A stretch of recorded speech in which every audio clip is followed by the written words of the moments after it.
오늘 분석할 주제는 많은 분들이 답답해하고 계실 알트코인 시장입니다. 비트코인이 원화 기준 사상 최고가를 경신하고 이더리움 역시 중요한 가격대를 넘어섰다는 소식은 들려오는데 왜 내가 가진 다른 코인들은 잠잠한가? 이런 생각 한 번쯤 해보셨을 겁니다. 시장 전체의 자금이 비트코인과 이더리움으로만 쏠리는 듯한 모습에 알트코인 불장은 이번에 없는 것 아니냐는 목소리도 커지고 있습니다. 하지만 저는 오늘 명확한 데이터와 시장의 흐름을 근거로 다른 가능성을 말씀드리려 합니다. 지금부터 우리가 주목해야 할 몇 가지 핵심 신호들을 하나씩 짚어보겠습니다.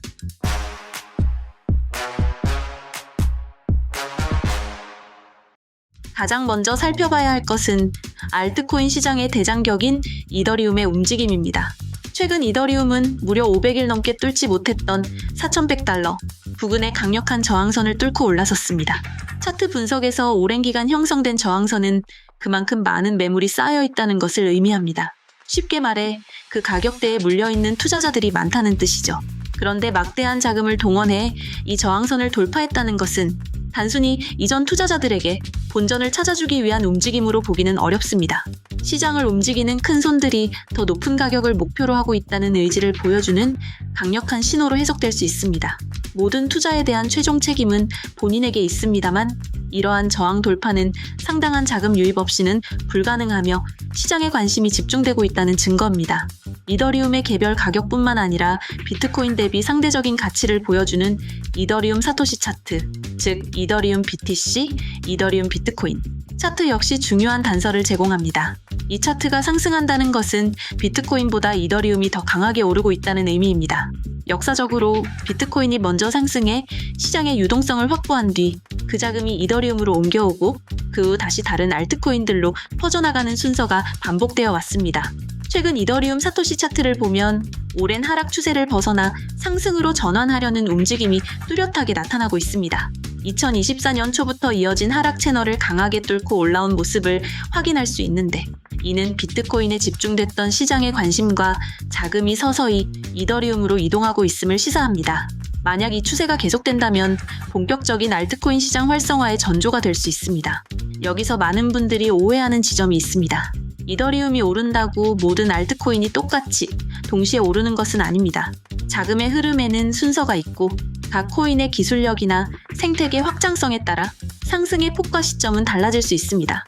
그렇기 때문에 단순히 이더리움이 오르니 다른 코인도 무조건 오를 것이라는 막연한 기대보다는 시장 전체의 유동성 변화를 보여주는 지표를 함께 확인하는 것이 중요합니다. 이더리움과 알트코인 시가총액의 관계, 그리고 과거 사이클 데이터를 한 페이지로 정리한 요약본을 준비했습니다. 시장의 큰 그림을 이해하는 데 도움이 될 것입니다. 저희 정보 공유방에 오시면 바로 확인하실 수 있습니다. 다음으로 주목해야 할 지표는 토탈3 차트입니다. 다소 생소하게 들릴 수 있지만 아주 중요한 지표입니다. 토탈3는 전체 암호화폐 시장에서 비트코인과 이더리움을 제외한 나머지 모든 알트코인들의 시가총액 합계를 보여줍니다. 즉, 이 차트는 순수한 알트코인 시장의 규모와 자금 유입 정도를 가장 직접적으로 나타냅니다. 현재 2025년 8월 기준 이 토탈3 차트는 지난 2021 연불장의 최고점 부근에 도달해 저항을 받고 있는 모습을 보이고 있습니다. 일부에서는 이 지점을 넘지 못하고 시장이 하락할 것이라는 비관적인 전망을 내놓기도 합니다. 하지만 과거 사이클을 돌이켜보면 이야기는 달라집니다.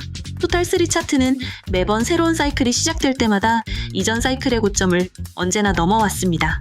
역사가 항상 똑같이 반복된다고 단정할 수는 없지만 이러한 과거의 패턴은 알트코인 시장 전체에 아직 상승할 수 있는 잠재력이 남아있을 수 있다는 강력한 근거가 됩니다. 지금의 저항 구간을 소화하고 다시 한번 고점을 높이는 움직임이 나온다면 우리가 기다리는 본격적인 알트코인 상승장이 시작될 가능성이 있습니다. 물론 과거의 패턴이 미래를 보장하지는 않습니다. 거시 경제 상황이나 각국의 규제 환경 같은 외부 변수가 과거와는 분명히 다르기 때문입니다. 특히 최근 미국 증권거래위원회 SEC의 일부 알트코인에 대한 증권성 판단 논란 등은 시장의 불확실성을 더하는 요인입니다. 따라서 투자자들은 토탈3 차트가 단순히 과거 고점을 넘는지를 보는 것뿐만 아니라 거래량이 동반되는 강한 돌파인지, 그리고 돌파 이후에도 지지선으로 작용하며 꾸준히 자금이 유입되는지를 면밀히 확인할 필요가 있습니다. 만약 거래량 없이 힘없이 오르거나 돌파 직후 다시 급락하는 모습을 보인다면 이는 거짓 돌파일 수 있으므로 주의해야 합니다.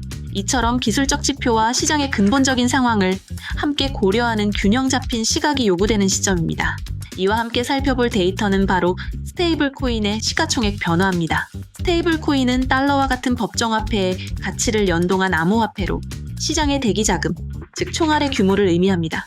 시장이 불확실할 때는 투자자들이 위험자산인 코인을 팔고 스테이블 코인으로 바꾸어 관망하는 경향이 있으며, 반대로 시장이 상승할 것이라는 기대감이 커지면 스테이블 코인을 다시 코인으로 바꾸면서 스테이블 코인의 총 시가총액은 감소합니다. 최근 데이터를 보면 전체 스테이블 코인의 시가총액이 완만하게 감소하며 거래소 내 스테이블 코인 보유량 역시 줄어들고 있습니다. 이는 투자자들이 시장 진입을 위해 스테이블 코인을 사용하고 있다는 긍정적인 신호로 해석될 수 있습니다. 특히 거래소로 유입되는 스테이블 코인보다 유출되는 양이 많아진다는 것은 투자자들이 코인을 매수해 개인 지갑으로 옮기고 있다는 의미이므로 잠재적 매수 압력이 커지고 있음을 보여줍니다. 이러한 자금의 흐름은 시장 참여자들이 앞으로의 상승에 베팅하고 있다는 심리를 반영하는 중요한 지표 중 하나입니다. 더불어 온체인 데이터, 즉 블록체인상에 기록되는 실제 거래 데이터를 통해서도 시장의 건강 상태를 진단해 볼 수 있습니다. 예를 들어 주요 알트코인 프로젝트들의 활성 지갑, 수나 네트워크 트랜잭션 수가 꾸준히 증가하고 있는지 확인하는 것입니다. 활성 지갑 수는 특정 기간 동안 실제로 거래에 참여한 보유 지갑의 수를 의미하며, 이것이 늘어난다는 것은 해당 프로젝트에 대한 실질적인 관심과 사용이 증가하고 있음을 보여줍니다. 가격 상승이 단순히 투기적인 수요에 의한 것인지 아니면 실제 사용 사례 증가에 기반한 것인지를 판단하는 데 도움이 됩니다. 만약 가격은 오르는데 활성 지갑 수가 정체되거나 감소한다면 이는 건강하지 못한 상승일 수 있으므로 리스크 관리가 필요합니다. 반대로 가격이 아직 본격적으로 움직이지 않더라도 네트워크 활동이 꾸준히 증가하는 프로젝트가 있다면 이는 미래의 성장 가능성을 내포하고 있다고 해석해 볼 수 있습니다. 모든 분석은 가능성에 대한 이야기이며 투자의 판단과 책임은 전적으로 본인에게 있다는 점을 항상 기억해 주시기 바랍니다. 현재 시장은 이처럼 복합적인 신호들이 얽혀 있는 상황입니다. 이더리움의 강세와 알트코인 시총의 잠재력, 그리고 시장의 대기자금 흐름까지 짚어봤습니다. 하지만 이것만으로는 전체 그림을 완성할 수 없습니다. 오히려 시장 참여자들의 심리 상태, 즉 센티먼트 분석을 통해 우리는 또 다른 중요한 단서를 얻을 수 있습니다. 바로 알트코인 불장은 오지 않는다는 현재 팽배한 비관론 그 자체입니다. 놀랍게도 이러한 비관론이 극에 달할 때 시장은 종종 중요한 변곡점을 맞이하곤 했습니다. 작년 비트코인이 2만 달러와 3만 달러 사이를 횡보할 때를 생각해 보십시오. 대부분의 전문가와 투자자들은 추가 하락을 예상하며 비트코인 불장은 끝났다고 말했습니다. 이더리움이 2,000달러 아래에 머물 때도 마찬가지였습니다. 이더리움은 비트코인보다 약하고 가스비 문제 때문에 미래가 없다는 이야기가 지배적이었습니다. 결과는 어땠습니까? 비트코인은 모두의 예상을 깨고 사상 최고가를 경신했으며 이더리움 역시 가파른 상승을 보여주었습니다. 항상 시장의 주류 의견이 틀리는 것은 아니지만 역사적으로 극단적인 비관론이나 낙관론은 오히려 반대 방향의 움직임을 예고하는 역설적인 신호, 즉 역행 지표, 컨트라리안 인디케이터로 작용하는 경우가 많았습니다. 지금 알트코인 시장을 향한 시선이 바로 이와 유사합니다. 비트코인과 이더리움만 오르는 기형적인 시장이라는 불평과 함께 잡코인 불장은 없다는 단언이 여기저기서 들려옵니다. 이는 반대로 생각하면 알트코인에 대한 시장의 기대치가 극도로 낮아져 있다는 의미입니다. 기대가 낮다는 것은 작은 호재나 긍정적인 변화에도 시장이 민감하게 반응할 수 있는 잠재력을 품고 있다는 뜻이기도 합니다. 이러한 시장 심리를 객관적인 수치로 보여주는 것이 바로 선물 시장의 펀딩비, 펀딩 레이트입니다. 펀딩비는 선물 계약의 가격과 현물 가격의 차이를 줄이기 위해 롱 포지션 투자자와 숏 포지션 투자자 사이에 주고받는 수수료입니다. 간단히 말해 펀딩비가 양수 반파무용이면 시장의 상승을 예측하는 롱 포지션이 많다는 뜻이고, 음수축이면 하락을 예측하는 숏 포지션이 많다는 의미입니다. 최근 일부 주요 알트코인들의 펀딩비를 보면 비트코인이나 이더리움에 비해 현저히 낮거나 일시적으로 음수로 전환되는 모습을 종종 보입니다. 이는 그만큼 해당 알트코인들의 추가 하락에 베팅하는 투자자들이 많다는 증거이며 시장의 비관적인 심리를 수치로 보여주는 대목입니다.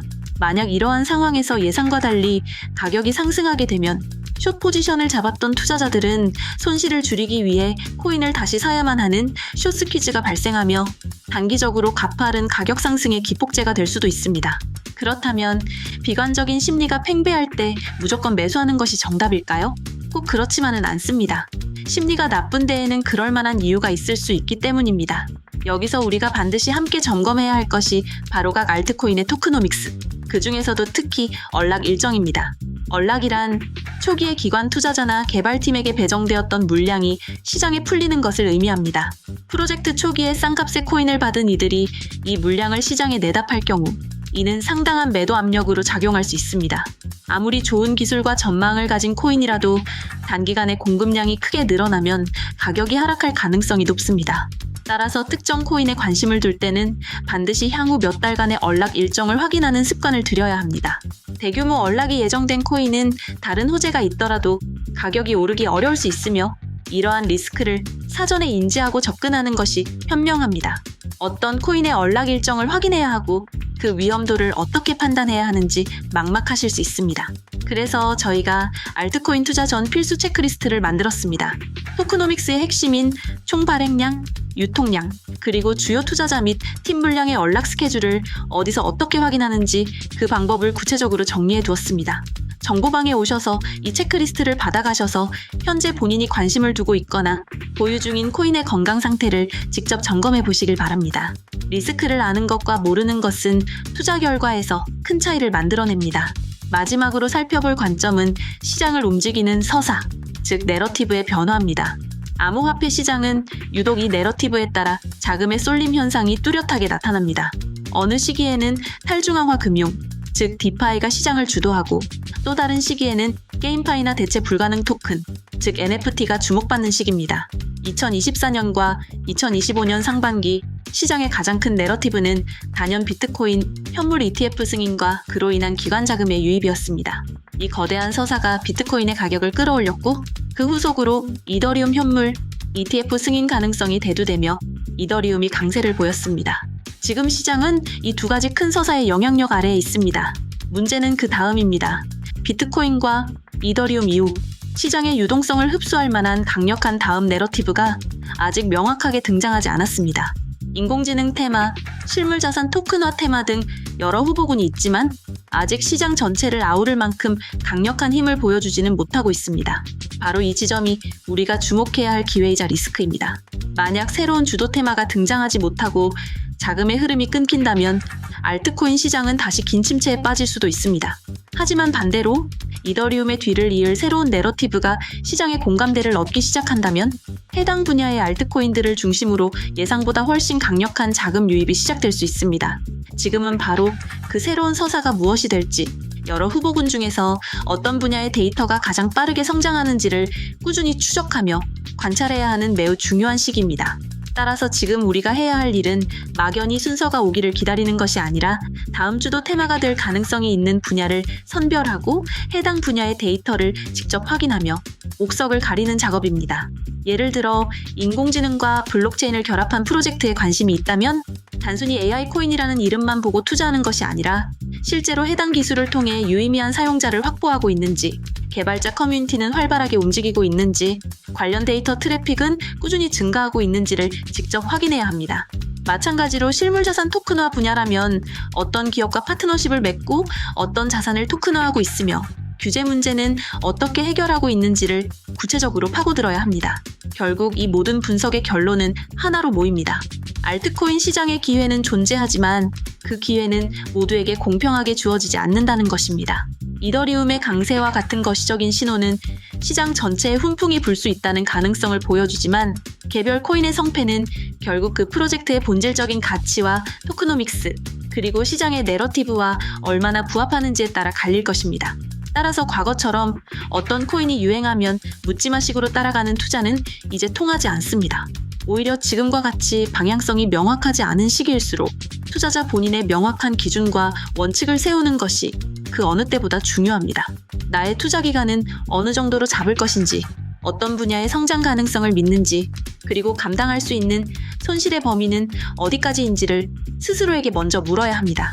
이러한 기준을 바탕으로 유망하다고 판단되는 몇 개의 내러티브 분야를 정하고 각 분야에서 가장 앞서 나가는 프로젝트들을 두세 개씩 추려 그 포트폴리오를 구성하는 것이 합리적인 전략이 될 수 있습니다.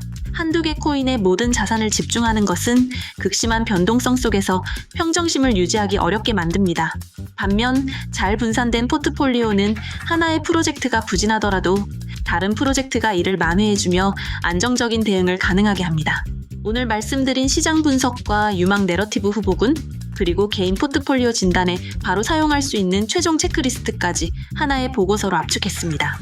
시장의 흐름을 놓치고 싶지 않다면 지금 바로 저희 무료 정보 공유방에 오셔서 이 최종 정리본을 확인하시고 다음 시장을 준비하시기 바랍니다. 새로운 프로젝트를 찾을 때 가장 주의해야 할 것은 사칭 링크나 가짜 에어드롭 이벤트입니다.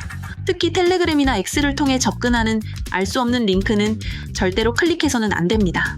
항상 공식 웹사이트나 신뢰할 수 있는 정보 채널을 통해 링크를 교차 확인하고 새로운 지갑을 연결하거나 자산을 이동할 때는 소액으로 먼저 테스트해보는 습관을 들이는 것이 여러분의 자산을 지키는 가장 확실한 방법입니다. 오늘 드린 말씀은 시장을 보는 하나의 관점일 뿐 특정 코인의 매수나 매도를 추천하는 것이 아닙니다. 모든 투자의 판단과 그에 따른 책임은 투자자 본인에게 있다는 점을 다시 한번 강조합니다. 시장의 분위기가 어둡고 내 자산이 움직이지 않을 때 우리는 쉽게 조급해지고 비관론에 휩싸이게 됩니다. 하지만 이럴 때일수록 한 걸음 물러나 시장의 큰 그림을 읽으려는 노력이 필요합니다. 이더리움의 움직임, 알트코인 전체 시가총액의 위치, 시장 참여자들의 심리, 그리고 새롭게 떠오르는 내러티브의 씨앗들을 차분히 관찰해야 합니다. 결국 다음 시장의 기회는 시장의 비관론에 휩쓸려 아무것도 하지 않는 사람이 아니라 명확한 기준을 가지고 꾸준히 데이터를 추적하며 준비하는 사람에게 돌아갈 것입니다.